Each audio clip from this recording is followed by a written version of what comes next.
Hello, come in.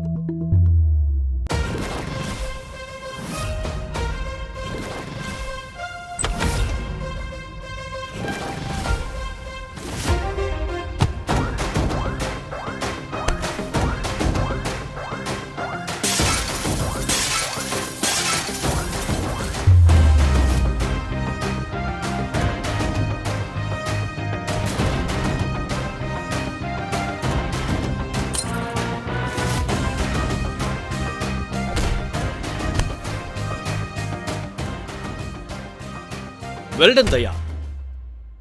Sir, இழுத்துட்டு போங்க. நீ இந்த வேலையை சூப்பரா செஞ்சு கலக்கிட்ட. நான் இல்ல சார், இது நம்மளோட டீம் ஒர்க். கம், இங்க இன்னும் நிறைய வேலை இருக்கு. ஒரு காம்ப்ளிகேட்டட் கேஸ் வந்திருக்கு. இத நீ உன்னோட ஸ்ட்ரென்த்தை வச்சு இல்ல, உன்னோட மைண்டை யூஸ் பண்ணி தீர்க்கணும். என்ன கேஸ் சார்? ராஜேஸ்வரி என் காலேஜ் ஃப்ரெண்டுன்னு வச்சுக்கலாம். இது அவங்களோட பேத்தி கல்கி. இந்த பொண்ணு பாவம் நிறைய பிரச்சனைகள்ல சிக்கியிருக்கா. அவளோட சொந்த குடும்பமே அவளுக்கு எதிரா இருக்கு. ஒரு பொண்ணுக்கு இவ்ளோ பிரச்சனையா? ஆனா ஏன் சார்? நான் சொல்றேன் தயா. கல்கியோட அம்மா ஒரு சின்ன பார்மசிக்கல் கம்பெனிக்கு ஓனரா இருந்தாங்க. இப்போ அந்த கம்பெனில அப்படி என்னதான் இருக்கோ தெரியல. பெரிய பணக்காரங்க, அரசியல்வாதிகள்னு ஏன் அண்டர்வேர்ல்ட் கூட அதை நோட்டமிடுது. அதையெல்லாம் விடு. கல்கியோட சொந்த அப்பாவே அந்த கம்பெனியை அபகரிக்க பார்க்கறான். அப்ப நாம உடனே ஆக்ஷன் எடுக்கணும் சார். நாம ஆக்ஷன் எடுப்போம் தயா. ஆனா நம்ம ஸ்ட்ராட்டஜியை மாத்தணும். முதல்ல நமக்கு கல்கியோட ஸ்டோரி முழுசா தெரியணும். சார், கல்கியோட ஸ்டோரி எங்க ஆரம்பிக்குது? இந்த கதையோட முதல் முடிச்சு நமக்கு எங்க கிடைக்கும்? சென்னையில.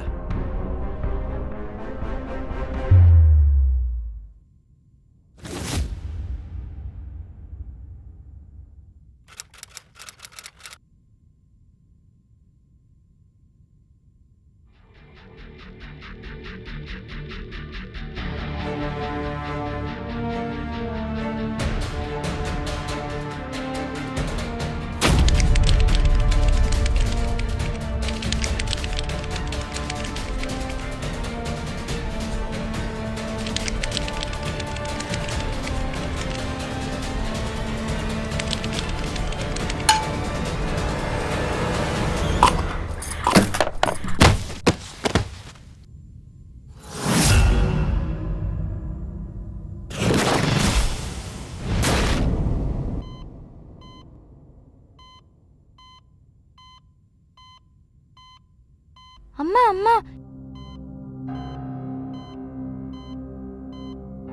அம்மா அம்மா எந்திரிங்க. அப்பா திரும்பவும் அவளை கூட்டிட்டு வந்துட்டாரு. அவ உங்க ரூம்ல அப்பா கூட இருக்கா. அம்மா ப்ளீஸ் எந்திரிங்க. எனக்கு இதெல்லாம் சுத்தமா பிடிக்கல. அவங்கள வெளியே துரத்துங்கம்மா. ப்ளீஸ் எந்திரிங்க. 8 வயது சிறுமி கல்கி படுக்கையில் கிடந்த தன் தாயை தொட்டு எழுப்ப முயன்றாள். ஆனால் இன்று அவள் தாய் பானுமதி கண்களை கூட திறக்கவில்லை. செவிலியர் அந்த இயந்திரத்தில் பட்டன்களை அழுத்துவதை கண்ட கல்கி தானும் அதை செய்தால் ஒருவேளை தன் தாய் எழுந்து பேசுவாள் என்று நம்பி அழுத்தினாள். ஆனால் எதுவுமே நடக்கவில்லை.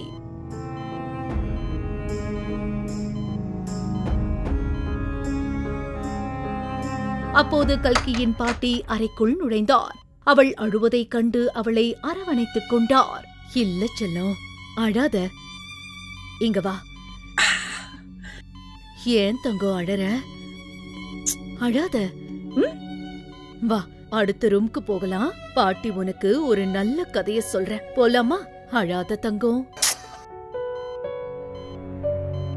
பாட்டி கல்கியின் காதுகளை தன் கைகளால் மூட முயன்றார். ஆனால் கல்கியின் பொறுமை எல்லை மீறியது.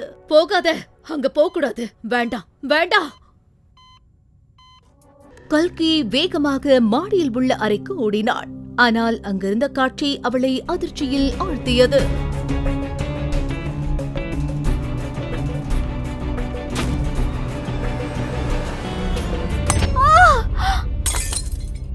நீங்க ரொம்ப கெட்டவங்க. இது எங்க அம்மாவோட பெட். இங்க இருந்து வெளியே போங்க. ஓ, உனக்கு ஒண்ணும் இல்லையே? எங்கேயாவது அடிபட்டு இருக்கா? இவன் அம்மா இவளை கெடுத்து வச்சிருக்கா. நான் என்ன பண்றது? இவ அம்மா தான் இவளை உருப்படாம பண்ணிட்டா. அம்மா கெடுத்து வச்சிருக்காளா? இப்ப பாரு நான் என்ன பண்றேன்னு. உனக்கு என்ன பைத்தியம் பிடிச்சிருக்கா? இத பாரு, அந்த பொண்ணு நமக்கு ஒரு தங்க சுரங்கம். அவதான் நமக்கு கிடைச்ச லாட்டரி. அந்த கம்பெனி அவ பேர்ல தான் இருக்கு. பத்மா அமைதியானாள். ஆனால் அவளுடைய காயத்தின் வலி குறையவில்லை. I can't believe this. நீங்க இவ்ளோ கோழைன்னு எனக்கு தெரியாது.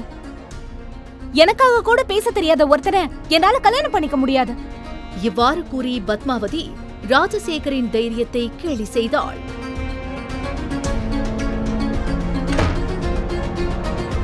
ஆத்திரமடைந்த ராஜசேகர் கல்கியை நோக்கி பாய்ந்தான். அப்பா, அவளை விடுங்க ராஜசேகர். என்ன பண்றீங்க? நீங்க அப்பாவா இல்ல கொலைகாரனா? பெத்த புள்ளைய யாராவது இப்படி அடிப்பாங்களா?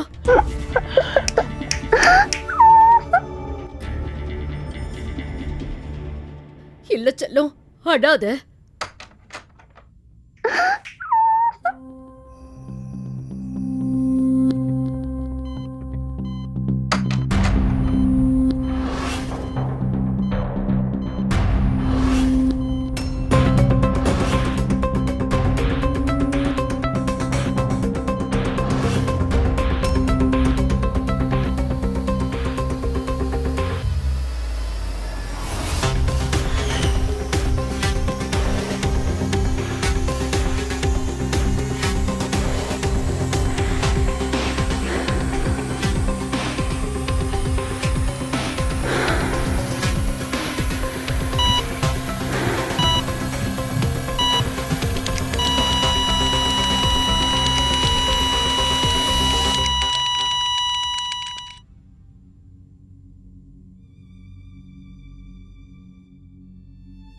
கல்கியிடம் பேசுவதற்கு யாரும் இல்லை. அவள் தன் பொம்மையை கட்டி அணைத்துக் கொண்டாள். ஆனால் திடீரென்று அவளுடைய அறைக்கதவு திறக்கப்பட்டது. தன் தந்தை வெளியே நிற்பதை கண்டாள். அப்பா தன்னிடம் மன்னிப்பு கேட்கவும் வெளியே அழைத்து சென்று ஐஸ்கிரீம் வாங்கி தரவும் வந்திருப்பார் என்று கல்கி நினைத்தாள். அப்பா, உங்க அம்மா இறந்துட்டா.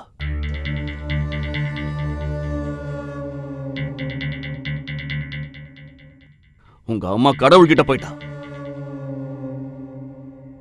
இனிமே அவ வரவே மாட்டா. அப்புறம் நான் இன்னைக்கு வீட்டுக்கு வந்தாங்களே அந்த ஆண்டி, அவங்கள நான் கல்யாணம் பண்ணிக்க போறேன். அவங்க பேரு பத்மாவதி. பத்மாவதியும் அவளோட பொண்ணும் நம்ம வீட்டுல தான் நம்ம கூட இருப்பாங்க. அவங்க சொல்றதை எல்லாம் நீ கேட்கணும்.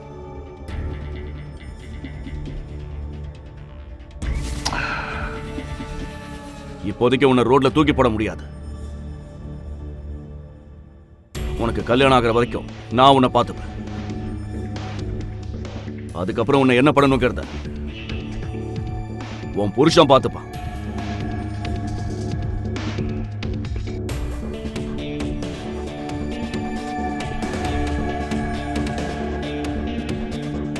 இத போட்டுக்கோ.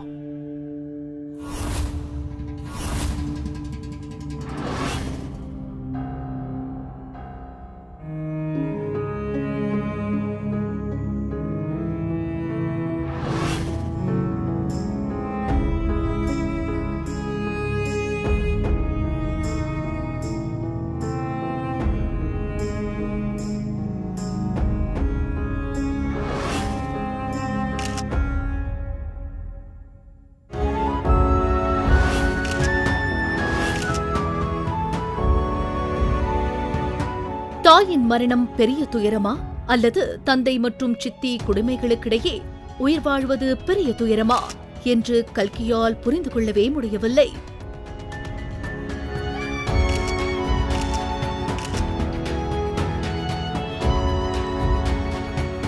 கல்கி,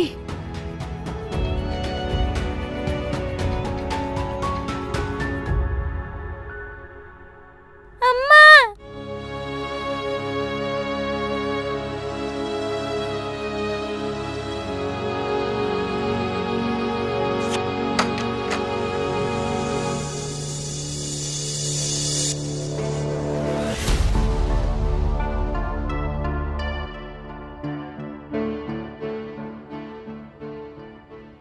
என் அம்மா சொன்னாங்க கல்கி ரூம்ல இருந்து எனக்கு எது பிடிக்குதோ அது எல்லாத்தையும் நான் எடுத்துக்கலாம்னு.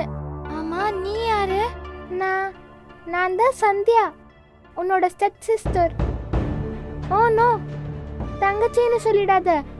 என் ஃப்ரெண்ட்ஸ் கேட்டா கிண்டல் பண்ணுவாங்க. அதனால இன்னையில இருந்து நான் தான் இந்த வீட்டு சின்ன முதலாளி. அப்புறம் நீ என் வேலைக்காரி, ஓகேவா?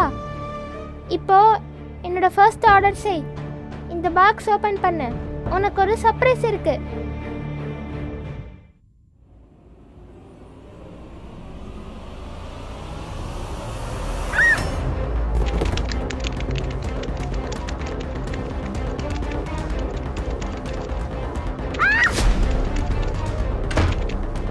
பாட்டி, பாட்டி, பாட்டி, என்னை காப்பாத்துங்க.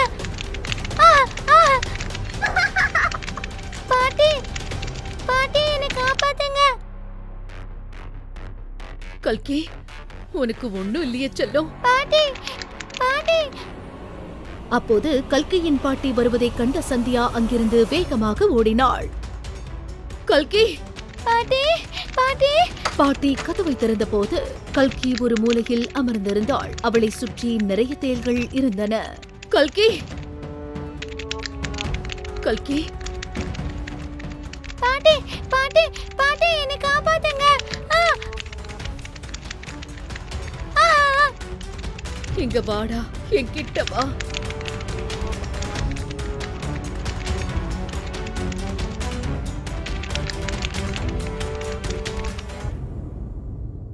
உட்காரு கண்ணா. ஒண்ணும் இல்ல கண்ணா, ஒண்ணும் இல்லடா.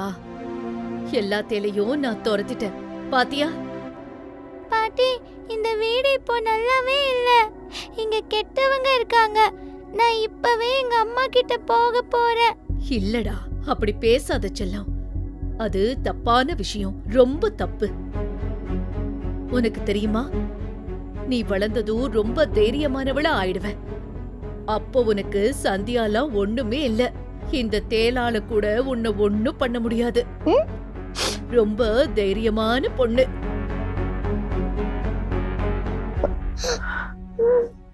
பாருடா தங்கம், உன் அப்பா என்னை இனிமே இந்த வீட்ல இருக்க விட மாட்டான். ஆனா நான் போறதுக்கு முன்னாடி உங்க அம்மா உனக்காக ஒண்ணு விட்டுட்டு போயிருக்கா. இது உன்கிட்ட குடுக்கணும்னு நினைக்கிறேன். இது உனக்காக மட்டும்தான் தங்கம். இல்ல பாட்டி, ப்ளீஸ் என்னை விட்டுட்டு போகாதீங்க. இல்ல செல்லம், எனக்கு உன்னை விட்டுட்டு போக இஷ்டம் இல்ல. ஆனா நமக்கு அதிக நேரம் இல்ல.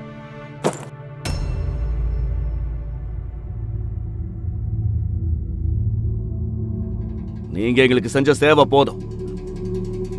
உங்க பானுமதி தான் போயிட்டால, இப்போ நீங்க கிளம்புங்க.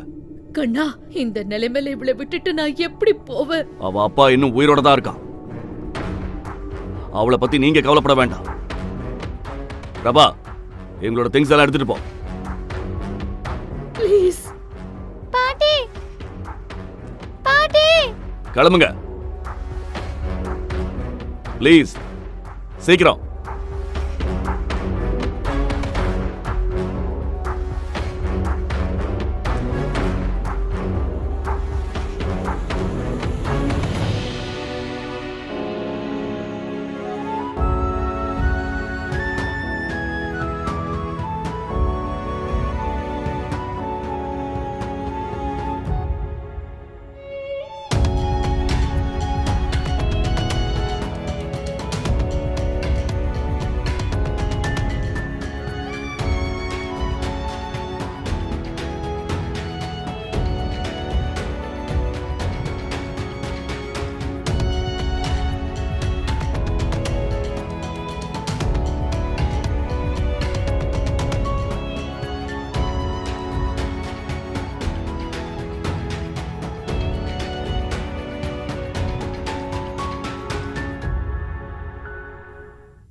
இப்போது பத்மாவதி மற்றும் சந்தியாவுக்கு எந்த கட்டுப்பாடும் இருக்கவில்லை. அவர்கள் ராஜசேகரனின் பணத்தை தண்ணீராக செலவழிக்க தொடங்கினர். கல்கிக்கு அந்த வீடு நரகத்தை விட மோசமானது. அவள் வீட்டு வேலைகள் அனைத்தையுமே செய்ய வேண்டியிருந்தது. அவளுடைய நிலைமையை கண்டு வேலைக்காரர்களே அதிர்ச்சியடைந்தனர். உணவு நேரத்தில் அவளுக்கு கருகிய ரொட்டிகளே வழங்கப்பட்டன.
ஆனால் பத்மாவதி அதோடு நிற்கவில்லை. கல்கி தன் மகள் சந்தியாவை விட பல மடங்கு அழகாக இருந்தால் அந்த உண்மை பத்மாவதியை நிம்மதியாக இருக்க விடவில்லை. இந்த பொறாமையினால் பத்மாவதி ஒரு கொடூரமான திட்டத்தை தீட்டினாள். அது சாத்தானையே வெட்கப்பட வைக்கும்.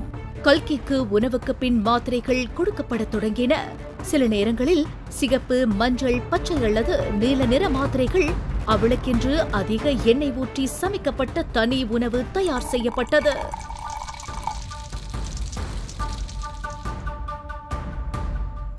கல்கி சாப்பிட்ட உடனேயே அவளுக்கு வயிறு வலிக்கத் தொடங்கும். ஆனால் அவள் ஒரு வார்த்தை பேசினால் கூட அவளது கன்னங்கள் சிவக்கும் வரை அவள் அடித்து துன்புறுத்தப்பட்டாள்.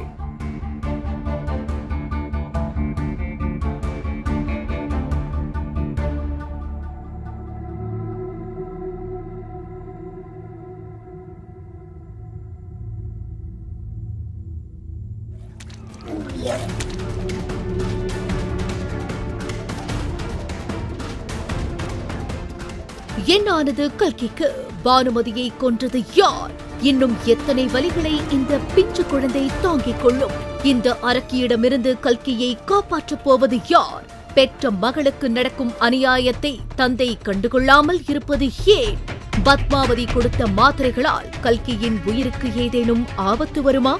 மேலும் இந்த கதையின் சுவாரஸ்யமான அடுத்த பகுதியை தெரிந்து கொள்ள பாக்கெட் FM ஆப்பை டவுன்லோட் செய்து மெர்க்குரி பூக்கள் தொடரை கேட்கத் தொடங்குங்கள்.